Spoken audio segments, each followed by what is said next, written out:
Hello everyone. इस video lecture के अंदर हम बात करेंगे what is variables in C language.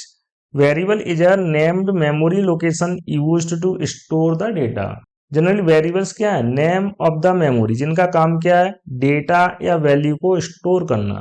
Value को ही हम टेक्निकली क्या बोल सकते हैं? Nothing but data. रियल में फिजिकली अगर बात करें तो डेटा हमेशा मेमोरी के अंदर स्टोर होता है, और मेमोरी क्या होता है? Series of bytes. By default bytes का कोई नेम नहीं होता। जब तक नेम ही नहीं होगा तो ना ही हमारे लिए एग्जैक्टली कोई डेटा स्टोर करना पॉसिबल है और ना ही वापस उसको एक्सेस करना पॉसिबल है। वेरिएबल्स को हम इस एनालॉजी के साथ समझते हैं। सपोज आप घर के बाहर मेन गेट पर खड़े हुए हो और आपके हाथ में कोई पेन है। आपने वहीं पर मम्मी को बोला कि मम्मी मैं जस्ट बाहर जा रहा हूँ किसी काम से, आप इस पेन को अंदर ले जाकर रख दें। मम्मी आपसे पूछेंगे बेटा इसको कहाँ रखना है। दो केस हैं, या तो वो आपसे पूछे ना कि कहाँ रखना है, उन्होंने ले जाकर रख दिया, तो उस केस में प्रॉब्लम क्या होगा? आपको कभी उस पेन की जरूरत है और मम्मी घर के अंदर नहीं है, तो आपको क्या पता कि मम्मी ने पेन कहाँ रखा था? जब आपको उस लोकेशन का नेम ही नहीं पता है तो उस पेन को आप ढूंढ पाओगे क्या? नहीं। दूसरा केस क्या है? जब आपने मम्मी को पेन दिया था उसी टाइम पर आप मम्मी को बोल दो कि मम्मी इस पेन को स्टडी टेबल के ऊपर पेन होल्डर में ले जाके रख दीजिए, राइट?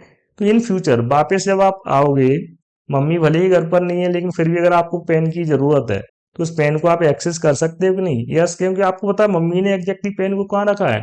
पेन होल्डर के अंदर। इस पूरे एनालॉजी के अंदर ये पेन क्या है? जस्ट वैल्यू और डेटा। पेन होल्डर क्या है? मेमोरी, जहां पर आपने उस पेन को रखा था।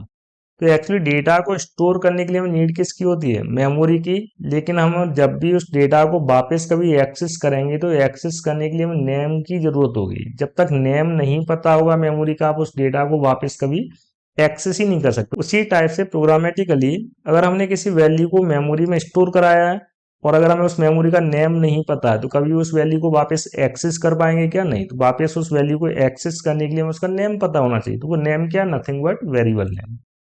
Next point, variable is a logical name of the memory.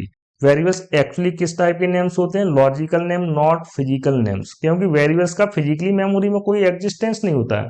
Just memory को रिप्रेजेंट करने का एक तरीका है, जस्ट नेम। जैसे हम एक दूसरे को कैसे जानते हैं? By name. हम सबके भी तो नेम होते हैं, मतलब हमारे घर वाले या हम अपने फ्रेंड्स को कैसे बुलाते हैं? नेम के थ्रू। लेकिन क्या हमारे अंदर नेम का कहीं कोई फिजिकल एग्जिस्टेंस है? No existence. मतलब हम तो फिजिकली एग्जिस्ट कर रहा है लेकिन हमारा नेम एग्जिस्ट नहीं कर रहा है। क्या बाई फेस आप किसी भी पर्सन को देख के बता सकते हो कि उसका नेम क्या है?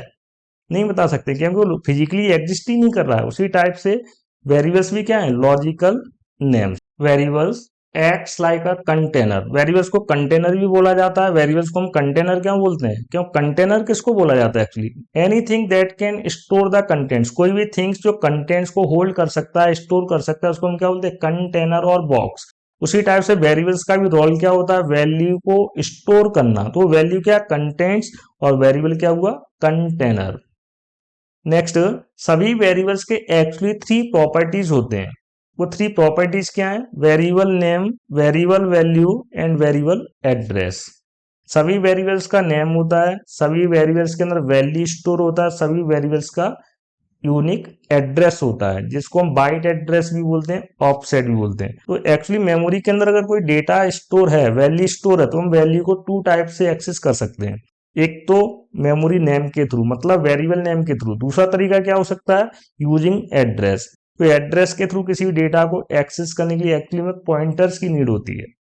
पॉइंटर्स के बारे में आगे फ्यूचर लेक्चर्स में एक सेपरेट सेक्शन डिजाइन करेंगे जिसके अंदर हम पॉइंटर को काफी डेप्थ में डिस्कस करेंगे। अभी हम बात करेंगे only about the variables.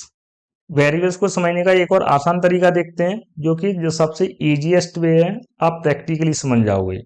Mathematics के अंदर हम सभी ने लीनियर एक्सप्रेशंस को सॉल्व किया था। जैसे कि आप देख रहे हो एक्सप्रेशन गिवन है 2x plus 3y minus 5।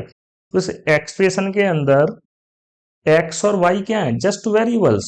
2 minus 3 plus 5 क्या है? कांस्टेंट। तो एक्सप्रेशन के अंदर constant fixed set of values रहते हैं जिनको हम कभी चेंज नहीं कर सकते। और वेरिएबल्स क्या होता है? चेंजेबल थिंग्स, इसलिए वेरिएबल्स को डायनामिक भी बोला जाता है। बाई नेचर वेरिएबल्स कैसे होते हैं? डायनेमिक, क्योंकि जस्ट एक्चुअली इनके कंटेंट्स और वैल्यू चेंजेबल है। जैसे किसी एक्सप्रेशन बात करने जाओ, मैथमेटिक्स के अंदर इस एक्सप्रेशन को सॉल्व करते थे, तो सॉल्व करने के लिए हमें एक्स और वाई का एज्यूम्ड वैल्यू पुट करना होता था। जैसे कि आपको गिवन होता था assume x equal to 5 y equal to 3 like that. तो जब भी एक्सप्रेशन को हम सॉल्व करते थे तो x और y के प्लेस पर एक्चुअली रिप्लेस क्या करते थे, उनके वैल्यू। सेम एक्सप्रेशन हमारे लिए एग्जैक्टली सी लैंग्वेज में राइट करना पॉसिबल है। सी लैंग्वेज के अंदर राइट करने का वे क्या हुआ, 2 into x minus 3y plus 5, right. Almost similar things हैं, मतलब सी के अंदर और मैथमेटिक्स के अंदर किसी भी एक्सप्रेशन को राइट करने का तरीका ऑलमोस्ट सिमिलर है।